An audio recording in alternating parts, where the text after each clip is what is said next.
Dobro večer, poštovani dragi gledatelji, dobrodošli u 1 na 1. Moj večerašnji gost, njegova ekselencija, veleposlanik Indije u Hrvatskoj, Arindam Bagchi.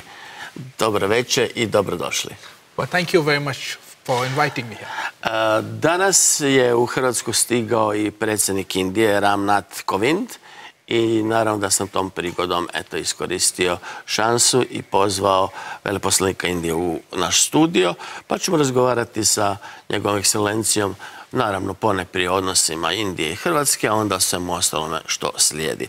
Počnimo sa tim pitanjem. Kakvi su današnji odnosi Hrvatske i Indije? First of all, thank you very much for inviting me here. In the short time I've been here, heard a lot about your show, so Mr. Bolković, thank you. It's a privilege to be here. Today is a very historic day, as you mentioned. Our president is here today, and this is the first time that we had a presidential visit from my country. We, of course, have had high-level visits before Croatia was independent, but this is the first one. I think it's a historic day, and I'm very happy to be part of it. Relations between, of course, our two countries are not new. Like Croatia, India and Croatia are new nations, but old civilizations. And we've always had good relations going back to 16th century when you had Jesuit who were in India. Then we've had people like Sanskrit grammar by Philip Vizdin, and subsequently we've had people who are interested in Indian spiritualism, Indian culture, Hindi. And later on in the last few decades, we've had business links. We're very happy at this kind of deepening of links. And I think today's visit by His Excellency Nath Kovind will certainly give a very strong impetus to these relations. I think we can look forward to a really new phase in our relationship from today. Bilo bi zanimljivo čuti koliko prosječan Indijac zna o današnjoj Hrvatskoj. Neko će možda u Jugoslaviji znao zbog nesvrstanih, pokreta nesvrstanih. Ali recite mi koliko današnji Indijac zna o Hrvatskoj? You would be surprised how much impact your football team had in India. Amazing. I must confess that of course we were cheering for you. We hoped you would win. But you have made many, many friends thanks to your team. But more than that, I think, your tourism, as you know, there's a lot of Indian tourists are increasing every year. I think we had about 65,000 Indian tourists come last year. It was only 15,000 a few years ago. There have been a Hindi, we have a huge industry of movies called Bollywood, we call it, which has been shooting here. And not just Hindi movies, we've had Telugu movies, but Shah Rukh Khan, who's a very famous actor in India, he came and shot a movie called Fan in Dubrovnik, and that actually has also helped. So again, you'd be surprised what attracts Indians abroad. Yes, I have to admit, Croatia is a small country, and so perhaps not as well known, but things are changing in the last year and a half, I must say with happiness. Kazali ste sami da ovo moguće i povijestan događaj. Recite mi što očekujete od tog događaja? Očekujete li više indijskih investicija u Hrvatsku, moguće više hrvatskih investicija u Indiju? U svakom slučaju, očekujete li veće zbližavanje i veću dinamiku tih gospodarsko-političkih odnosa? I would of course hope for closer business engagement, investments, quite independent of this visit. As you know, India is a democracy, and like Croatia, we can't direct our businesses to invest immediately. But I'm very happy that as the two countries are engaging more, there is already a lot of business happening. This visit is particularly historic for two broad reasons. One, let's start with the business. He's coming with a large business delegation. He's here now with about 30 business people here from India. It shows the interest Croatia is generating in India in the business community. And we expect this to translate into maybe investment, maybe trade, maybe joint ventures. Again, it is up to the businesses themselves. The government's job is to facilitate and help them. As you know, we already have some investments in this country, and so does Croatia in India. And we expect this to increase very dramatically after this. The other part you mentioned correctly is a larger understanding and deepening of political contacts. Croatia is now a member of the European Union. It shares values with us of democracy, of pluralism, of human rights. It also has extended support to India on various issues. We wish Croatia well in its journey towards a prosperous member of the European Union, as a member of the European continent, as a gateway to Europe, as a member of Southeast Asia, Europe here, we believe that there is a lot more we can do with Croatia. And I think that's why this visit is very historic. It shows our interest in engaging with Croatia, particularly at a time when Croatia is very interested in engaging outside the Europe. I know last year we had Deputy Prime Minister and Foreign Minister Veleposlanikom Burić went to India, the first foreign minister visit in 17 years. I know that you're looking at other countries like South Korea, China, maybe other countries in South, and of course India is very much an important economic player in the world today. So I think it's a good time. Its coincidences are good, and we look forward to much more of business links, political links. We share similar perspectives on many issues, whether be it terrorism, be it climate change, be it on international economics, international politics, reform of the United Nations. I think there's a lot more our two countries can do in the future. Indija nije samo zemlja, Indija je podkontinent, gotovo. Ona nije ni samo kultura, ona je zapravo izobilje kultura, Indija je civilizacija. Kako Indija gleda kao jedan od svjetskih protagonista danas, o ekonomiji ćemo nešto kasnije, jer ste i ekonomski div, i u svakom pogledu, IT i tako dalje. Dakle, najmodernijim industrijama vi imate i svemirski program, o čemu ćemo zasebno. Ali kako tako, dakle, drevna civilizacija, a snažna zemlja, gleda na svjetske probleme? Recimo, kako se vama čini uopće danas ovaj jugoistok Europe? Imate li neku posebnu politiku prema jugoistoku Europe? First of all, thank you very much. I think you said it very nicely and correctly. As I was mentioning, we have a young nation, 70 plus years. But when you talk about India, we always talk about the Indian civilization, Indian history. Ask anybody, it's not only the nation. So I think that is a very true, and I appreciate the way you look at it. We are home to 1/6 of humanity. So what happens in India affects the rest of the world. Our main primary objective is our own socio-economic development. In this, we seek a hand of friendship with the rest of the world. We are trying to improve our economic growth. We are trying to share what our experience has been in democracy, in nation building. Since the early 90s, we've also had a program of what we call as economic liberalization, basically a very fast-paced growth. We are today, for the many years now, the fastest growing large economy in the world. It's creating a lot of jobs. These are all factors that ensure that India has a very important role to play in the world events. With Southeast Europe in particular, we've always had good cultural links, like with Croatia. But I think over the last decade or more, you can see a lot more of economic engagement, a lot more of political engagement, whether be it in any of the countries neighboring Croatia, and now, for the last few years, even with Croatia. So I think our focus has been, with West Europe, we always had very strong business and other ties. And now we're looking at Southeast Europe, more of these. I perhaps should not be, as ambassador to Croatia, should not speak too much about other countries. But with Croatia, I can certainly affirm that we are looking at Croatia perhaps even as a gateway to this part of Europe, to part of the world. And even otherwise, it impresses us that a country of 4 million people has achieved so much on the world stage, whether it be it in sports, be it in science and technology historically. So I think there is a lot more that it can offer. Sadly, for some reason, our links haven't been as strong as they should have been. Perhaps Croatia itself was looking at more internal development since independence, and we were also engaged elsewhere. But I think the future will be different as the next few years. Mi smo obnovili državnost tek prije 25 nešto više godina, dakle četvrt stoljeća. Bili smo zaokupljeni oslobađanjem, dakle ulaskom u NATO, ulaskom u Europsku uniju, i sad kad se to završilo, vjerojatno će se otvoriti. Hrvatska je u potpunosti prema svijetu, tako da morate razumjeti da smo posve mlada država.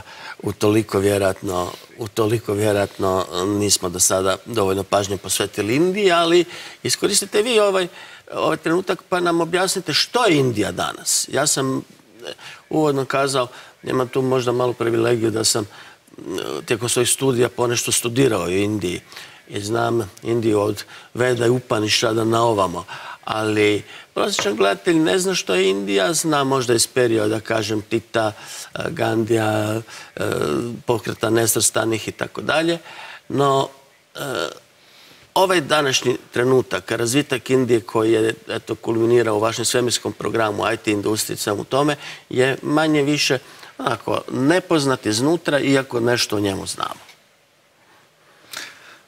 I, of course, must confess that I'm very happy to be in a country where India is quite well known comparatively, perhaps because, as you said, non-aligned movement, past history, maybe going back centuries. So nobody asked me, where are you from? Where is India? But yes, you are absolutely correct. Most people's impression of India are perhaps conditioned by a little bit of the past, and the younger generation perhaps does not know. You correctly said about IT, about space, but you notice one common thread in all this. One, of course, is that we have the civilizational bonds of pluralism, of welcoming everybody, of a diverse country. The other is, since independence, and particularly in the last few years, we have focused on using technology for development. It's not about just using technology. Information technology comes to mind, space technology, medicine, nuclear medicine, whether be it in heavy engineering goods. You will find technology is a very important aspect of our national existence. I can give you one example which is very recent, mobile telephones. India, 30, 40 years ago, we didn't have phones. Many people in India never had a fixed phone or a landline, as you call it. They made the transition from no phone to mobile phone. We now have over 1 billion mobile phones. And what the government has been doing for the last few years is this trinity. I call it a three-pronged approach.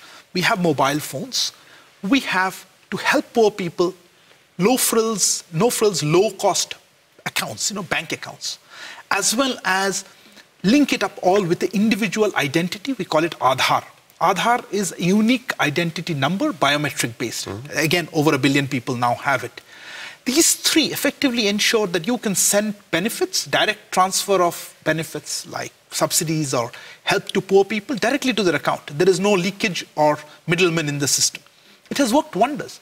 It's something about using technology for benefit of the poor, which has been the guiding principle of our country.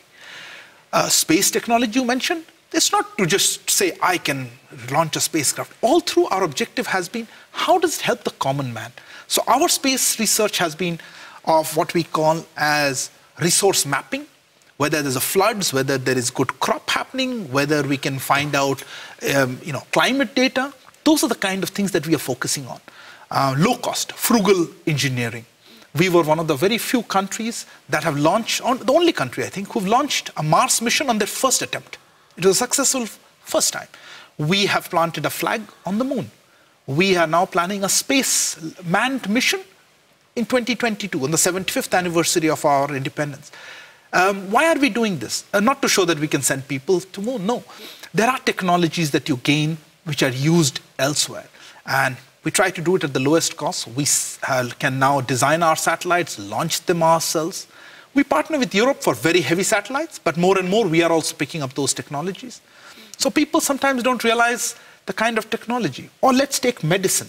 So many people come to India, what we call as medical tourism, which basically means state-of-the-art. Let's say you want a bypass surgery. In the US or in Europe, it may cost, 50,000 euros. In India, you will do it at 4,000 or 5,000 euros maybe. So people buy a ticket, come, there are excellent facilities.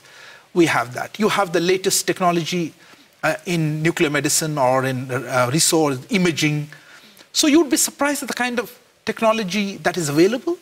We have focused on having, since independence, high technology or highest, and to get people through institutes of higher education. Kako je, gospodine veleposlaniče, došlo do tog razvoja, do tog uspjeha? Kako je došlo do tog buma? Koje su bile pretpostavke i kako je tekao rast Indije? It's a good question. Our leaders after independence decided consciously to invest in institutes of higher learning, somewhat like Croatia, you could say. But we actually spent a lot of money, so you can get a very good degree. Like I know you would have heard of Indian Institute of Technology, among the best graduates in technology in the world. They're very low-cost course. I think that kind of focus on engineering, on medicine, has helped. It has, unfortunately, on some occasions, had led to our focus on primary education has been less in the years after independence. But over the last 10 years, we now have a mandatory laws on primary education. So education has been a key element in this, plus setting up of institutions of international excellence in areas of technology and science. I think that has helped. We were also lucky in, for example, information technology. I don't know if you remember, Y2K was a problem which was there just at the end of the 20th century. And a lot of Indian engineers were part of that solution. And that's how they became very well known across the world. And I'm happy that even in Croatia, we have a huge Indian IT company that has invested in Karlovac. Danas jako puno ljudi koji rade u IT industriji odlazi u Indiju. Imate briljantne znanstvenike, programere, imate pogone, imate sve zapravo što je neophodno i osim toga ne da imate sve što je neophodno, nego imate što drugdje ne postoji. Recite, kako je došlo, mislim, do tog buma zapravo stručnjaka, procvata znanja i to onih struka koje su tradicionalno bile pripisivane Evropljanima. Evo zašto. Uvijek se govorilo da, to je zapadnjacima, da je Zapad inventivan. Iako, naravno, onaj ko pozna civilizaciju Indije i tako dalje, vidjet će od arhitekture do primarnih, dakle, ovoga suočenja sa Indijom, da je Indija imala štošta stoljećima prije no što to imala Evropa ili zapadni svijet. No, da skratim pitanje, kako ste jednostavno vi odjednom postali tako inventivni i uhvatili korak sa najrazvijenijim tehnologijama Zapada? I think the European Union, Europe as such, is very inventive. It is a partner in us in technology, in science, in learning. So I wouldn't like to say that it's not. But in India also what happened is, as I was mentioning, by our focus on education, of having skilled people, we now have the third largest pool of scientific manpower in the world. It's a big country. Our challenge is to train a lot of people. We have probably the world's youngest country. Half of our population, of the 1.3 billion people, are less than 25 years of age. It's an amazing number. To je vrlo važan broj, da. So for the next 50 years, or 25 to 50 years, you will find that this is the youth that will be in the working age. This is globally, they will be at the forefront of changing all the new developments, the new innovation. Plus, added to this is we are, unlike many countries, are not a state-driven economy anymore. It's our private sector's ingenuity, entrepreneurship, inventiveness, as you said, that's what changed them.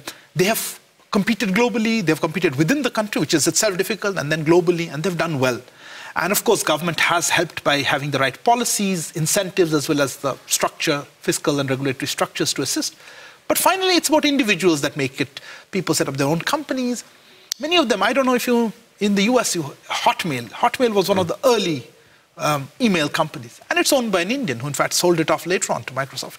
I could go on with so many examples. If you look today at the top, Microsoft is headed by an Indian national, former Indian national, whether you look at any big one, or Google. Jedna stvar koja mene, nije u pitanjima, ali sad me pada na pamet, koja sam ja namjerao postaviti, ali mi pada na pamet. Imam prijatelja u Londonu i kaže mi da svaki dobar računovođa, knjigovođa u Londonu je iz Indije, da je manje više Singh, da ima tako prezime. I da je to zato, on se to tako objašnjava, što je u tradiciji poneprije učenje matematike, a onda slova i tako dalje. Možda to i jest istina, možda nije, možda naprosto... Mathematics, yes. Da. Je li to istina da toliko pažnje pridajete upravo takvoj vrsti odgoja, pa odatle te neke prednosti? It's difficult to generalize in a country of 1 billion people, but you have a point. I have a mathematics degree myself, so undergraduate degree. So we have a lot of interest in mathematics in our country, sciences. It's part of the history. If you look at the invention of the zero, going back to R, but you can look at any one of these things and you will find science and mathematics a key part of our learning. It's also, let me be honest, we feel in our country a way of social mobility. Education is seen as a way of doing well in life for your children. And a lot of people invest a large amount of their savings in giving a better education to their children rather than maybe a house or something else. Education is something that people want to give through a good school, a good university, and any other ways that they can. So I think that helps as part of the ethos of India.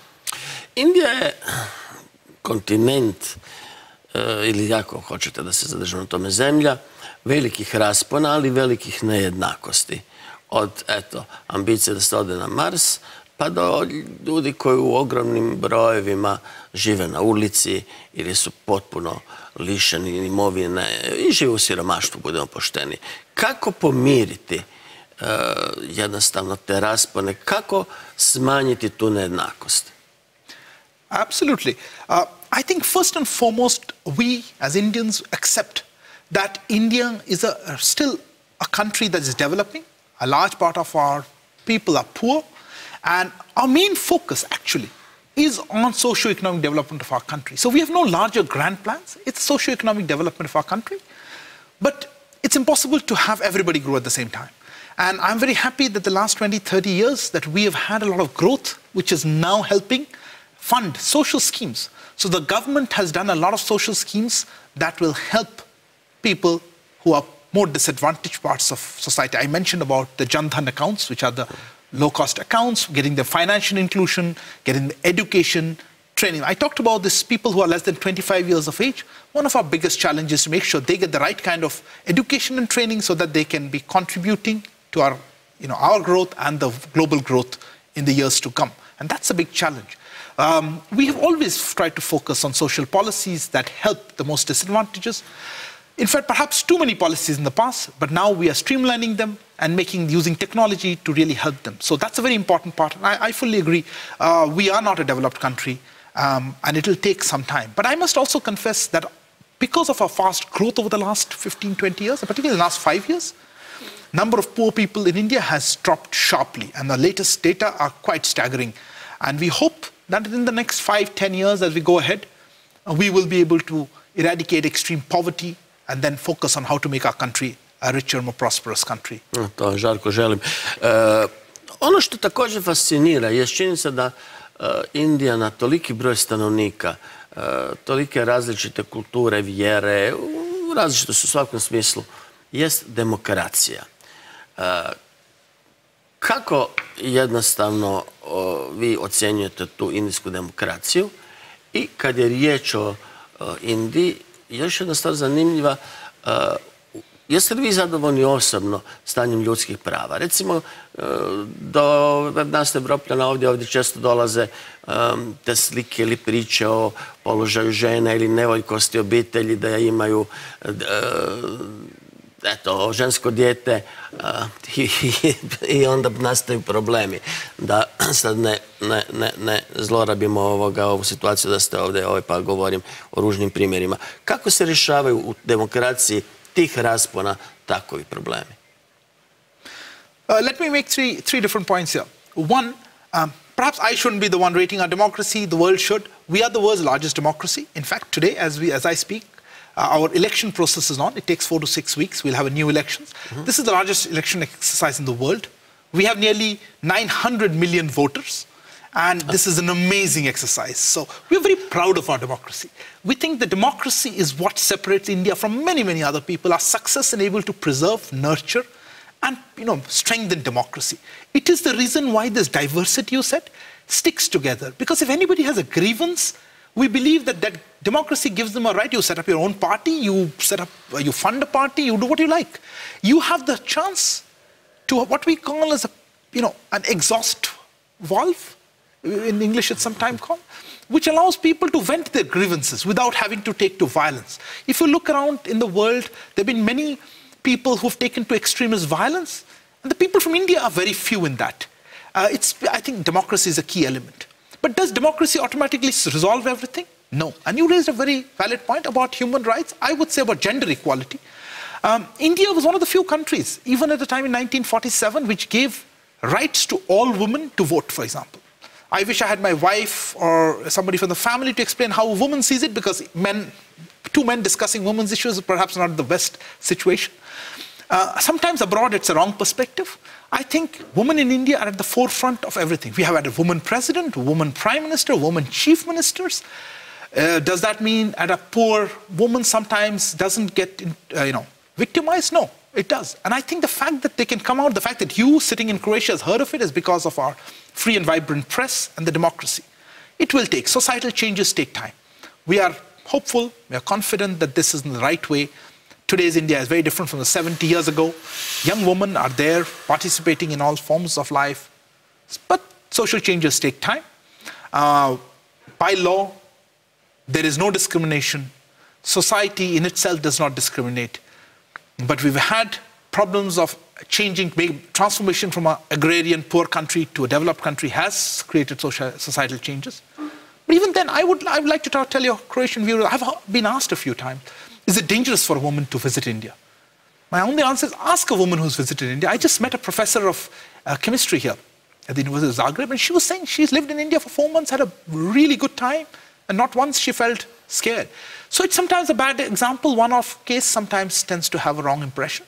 But on the whole, I invite people to come and see for themselves. India is an open country. And me telling them is not going to solve it. Mislim da nema tako i predrasuda ovdje. Jedna od značajnijih osoba u širenju indijske kulture, profesorica koja je predavala dugi niz godina, Rade Veković, dakle, indijsku filozofiju. Eto, već davnih dana se dočelo da odlazak u Indiju nije za ženu opasan, ali opasno nešto drugo, ovo što se zbiva u Kašmiru. Možete li nam malo objasniti što se to događa? The issue in Kashmir, or as we call it, the Indian state of Jammu and Kashmir, and just a few minutes if I could take on this to tell your viewers. India, when it became independent, British India got into two, and many states, princely states, formed part of Pakistan or India, and Jammu and Kashmir became part of India. For various reasons, Pakistan has never accepted this because Jammu and Kashmir has a Muslim majority. And we, of course, believe that irrespective of your faith, you can live in India, faith or any other beliefs and religion, language. Unfortunately, this has led Pakistan, because it's a smaller country, to try a system of what we call as state-sponsored terrorism. Terrorism as an instrument of state policy. And you saw the latest example in 14th of February in Pulwama in Jammu and Kashmir, where a large number of our soldiers returning from leave were attacked by a suicide bomber. This is a series of examples where Pakistan, unfortunately, has not realized that its policy of state sponsoring of terrorism is hurting themselves. And we are not the only one who are saying this. Iran, Afghanistan, who are the other two bordering countries, are saying the same thing. The terrorists who find sanctuary, who operate with support from Pakistani state units, are creating problems. And we are suffering from this terrorism. We are very happy that the government of Croatia has spoken out strongly against terrorism. And this is one of the elements, I think, that binds the two countries. The situation in itself is any other place. The Kashmiris enjoy as much rights as I as an Indian citizen do, in fact, more, to the extent that I can't buy a house in Jammu and Kashmir because we don't want outsiders, that is the rest of India, to go and have too many there and make them a minority. So we have special rules in place for them. But for, terrorism, unfortunately, is a global problem today. And we hope that the international community will continue to put pressure on Pakistan to actually show meaningful progress in dismantling the structures that they have put in place in their country, both those who get support and those who are involved in promoting terrorism as an instrument of state policy. It is very sad because it finally leads to human lives being lost. And we hope that this would end by Pakistan stopping this policy of terrorism. Gospodine ambasadore, recite mi, koja je uloga, kako je vidi sama Indija, današnje Indije u ovom multipolarnom svijetu? As I mentioned, we don't have this grand vision of what we should do in the world. Our objective is to have socio-economic development for our country. And for that, we would like an international environment that is helpful, that has multilateralism, that has globalization, where we have free communication, free trade. And in that, I think the reality is that Asia, a lot of economic growth has happened. India is an important part of that. We strongly support multipolarity or multilateralism. We have a lot of faith in the United Nations. We are looking for reform of the United Nations Security Councils to reflect the realities of today. So we would like to partner with our friends across the world in this endeavor. I must mention that India's growth is not a threat to anybody. I haven't heard anybody saying India's growth, I'm worried about it. I think this speaks volumes of our hand of friendship that we extend to all countries, and including Croatia. And I think that sums up what we really want. We want to build partnerships, we want to have friends, so that all of us can work towards betterment of humanity as a whole and address the complex problems that affect all of us. Kad vi gledate iz perspektive osobe koja dolazi iz zemlje u kojoj je 1.300.000.000 stanovnika, Kina je jednako tako mnogoljudna zemlja, Pakistan i tako da. Uglavnom, tu je negdje oko 4 miliona. Vi ste rekli, Indija je 1/6 populacije stanovnika zemlje. Kako vama izgledaju evropski današnji problemi migracija, primjerice? I'm a foreign diplomat here. It is perhaps not appropriate for me to comment on how Europeans look at it. We believe in democracy and that every country knows how to find it. Let the people speak. Migration is a complex issue. India itself receives a lot of migrants. Many Indians look at other opportunities abroad. I think international cooperation is a way to find a forward, but it would not be appropriate for me to prescribe solutions to issues that I think Europeans themselves would be best placed to handle it. Posve razumijem ovakav odgovor, ali ću se onda pitati nešto sasvim inverzno. Okrenimo se onda dalekom istoku. Ovdje imamo manje vijesti o tome, a nevjerovatna je civilizacija zapravo od Indije prema Japanu, prema dolje Australiji, Indoneziji, Kini koja nevjerojatno raste. Kako izgleda zapravo taj dio svijeta i vjerenje u tom dijelu svijeta? Na svaki način, kulturno, privredno. Look, I think over the last 30 years or so, you can see a shift of economic activity more to the Asia, led by countries like China, Japan, of course, India, Indonesia, Malaysia, Vietnam, South Korea. As you can see, these are all countries that have, and that is to be expected. The colonial history of pre-1945 is a very different world, and we can see this is a dynamic part of the world today. And I believe that in the years to come, this is the region, particularly countries like India, where new growth, new jobs will happen. And naturally, we would expect more of innovation, of investment, of trade, of ideas, of everything moves there. Does that mean the Europe and US and other countries do not exist? No, they will also be important partners. They're important players in the global world. But I think that is Asia is having a very important place. As you know, for centuries, Asia had been an important player in terms of contribution to global economic growth and global thought. And aberration was the colonial period, and I think we are seeing a sort of a correction of that. I would hope that in future, instead of going into wars and that kind of strife, we have a more collaborative approach across the world so that the violence of the past stays in the past. In particular, of course, with India, as I told you, if I ask anybody in India, and I say this often, if you ask an Indian, and would you say, do you think your children will have a better future than you? Almost everybody will say yes, and that shows you the optimism about the future. Na čemu se temeljite optimizam, recimo, kad je posredi, recimo, zagađenje okoliša, klimatske promjene i tako? Ne strahujete od toga? We are very much concerned about it.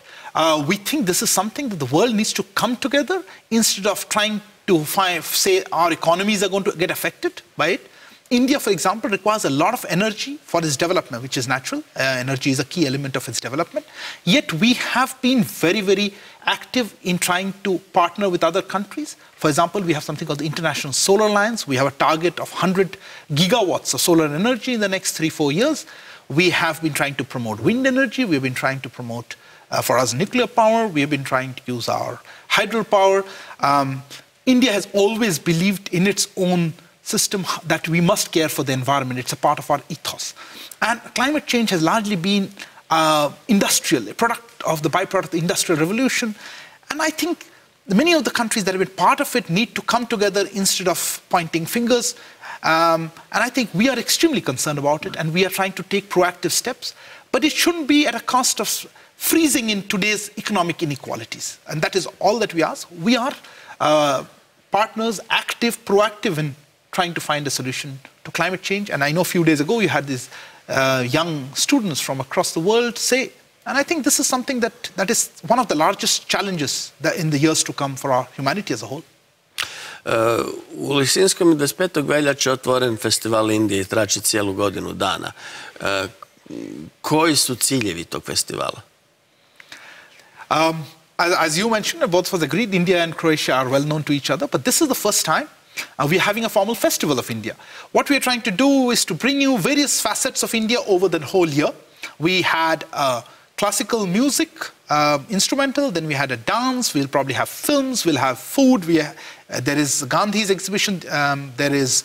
150 godina je od rođenja Gandhija. This is a special year for us, 150th anniversary of Mahatma Gandhi. This is also the 550th anniversary of Guru Nanak, who's founded the Sikh religion.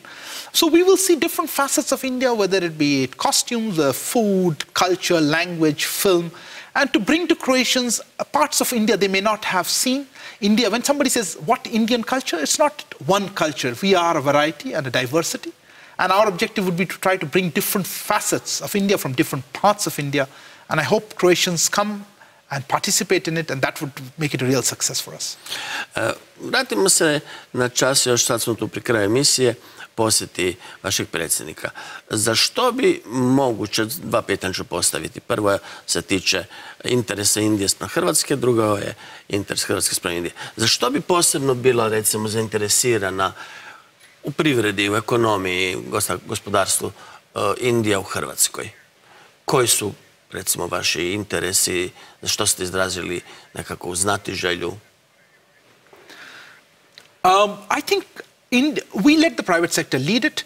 We have Croatia, despite being a small country, a small market, is part of the European Union. That's important for us. And we would also like to see maybe joint ventures between our two countries. Technology and science is an area where we think Croatia has a lot of expertise. We would like to see that. Shipbuilding, you had a lot of skills. You have various areas where we think there could be partnership, pharmaceuticals, IT, but basically technology-driven areas is something that we are looking at very much. We hope this visit will help that, apart from building, of course, strengthening the traditional bonds of friendship between our two countries. A kada bi ja, recimo, ja znam, imam prijatelji koji već rade u Indiji, ali objasnimo to za naše gledatelji koji nemaju takve prijatelje u ostalom. Kada bi, recimo, vam netko došao u ambasadu i pitao, pomozite nam, nešto bismo radili sa Indijom, imamo čak i precizno što, koju vrst pomoći može informacija dobiti kod vas u veleposlanstvu? Multiple ways, of course, if it's a business, otherwise we have a commercial wing in our embassy. But let me make one request to the Croatian business people here. I know India is seen as far away, complicated, maybe it's a little scary. I would recommend make a trip to India, maybe on a holiday. Go and participate in our fairs. You will see ideas will come to you. You will see why it's a dynamic part of the world, why there is so much of interest, global interest in India, why we are getting so much of foreign direct investment, why there's so much of trade. Što preporučite kamo da se ode, u koji dio Indije? That's again very interesting because like Croatia, we have a lot of variety. I would certainly recommend for first-time visitors near Delhi, Agra, Jaipur, that area. But if you're more adventurous, there are mountains in the north, there are the lush green forests of the east, or the beaches of the south, or the central India, the temples, historic places, you name it, I can draw up an itinerary. So next time you know somebody who wants to go to India, send them to us. And we'll try to help them any way we can. Hvala vam lijepo na vašem vremenu. Thank you. Hvala lijepo na svim ovim informacijama. Bilo ugodno razgovarati sa vama. Hvala što ste odvojili svoje vrijeme u trenutku kad je vaš predsjednik evo u Hrvatskoj. Dragi gledatelji, hvala što ste bili sa nama još jednom. Gledajte nas naravno i u sljedećoj emisiji 1 na 1, a do tada lijep pozdrav i doviđenja.